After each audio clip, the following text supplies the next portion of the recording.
What's up, everyone? Welcome to the November 23rd edition of DraftKings Tournament Plays, brought to you by BetMGM. I'm your host, Adam Scherer. You can follow me on Twitter at ShipMyMoney DFS. We have a huge 12-game NBA slate tonight to take a look at. We'll look at 5 of the top tournament options using the Boom Bust tool on the Stokastic.com website, as we usually do. But first, click the link in the description below. Sign up, make a deposit at BetMGM, place a $10 moneyline bet on any World Cup game, and receive $200 in free bets if any team scores a goal. Doesn't even have to be in the game that you bet on. Take advantage of that link in the description below. Now, looking at the top 5 tournament options, starting at number 5, Karl-Anthony Towns, 10% projected ownership, 10% chance of being in the optimal lineup. He's just $9,000 on DraftKings with power forward and center eligibility. Towns has averaged about 1.25 DraftKings points per minute this season, and he's likely to play about 35 minutes tonight against the Pacers. Number 4, OG Anunoby, 11% ownership projection, 11% chance of being in the optimal lineup. Pascal Siakam remains out for the Raptors. Scotty Barnes is questionable.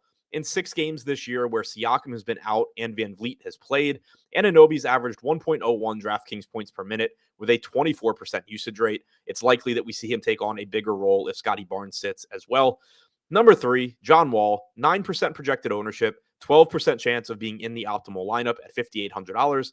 Wall is point guard only on DraftKings, but without Paul George or Kawhi Leonard on the floor this season, Wall has averaged 1.21 DraftKings points per minute with a massive 32.2% usage rate and 45.7% assist percentage.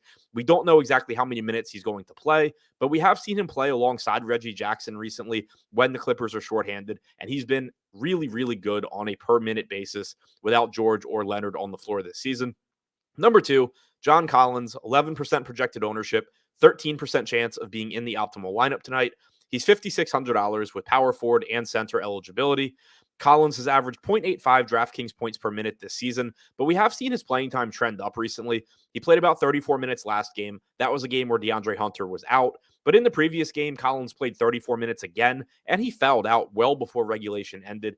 We've seen his playing time really increase recently, and hopefully that will continue tonight in a game that has a 240.5 point total against Sacramento.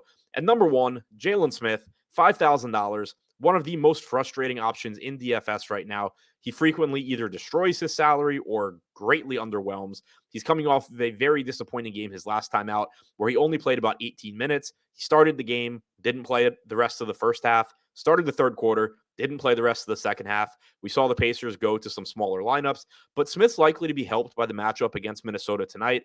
We know that the Timberwolves are going to have Karl-Anthony Towns alongside Rudy Gobert very often in their front court. Should make it more likely that Smith joins Miles Turner in the Indiana front court. He's averaged 0.97 DraftKings points per minute this season, and he's projected for 13% ownership with a 14% chance of being in the optimal lineup.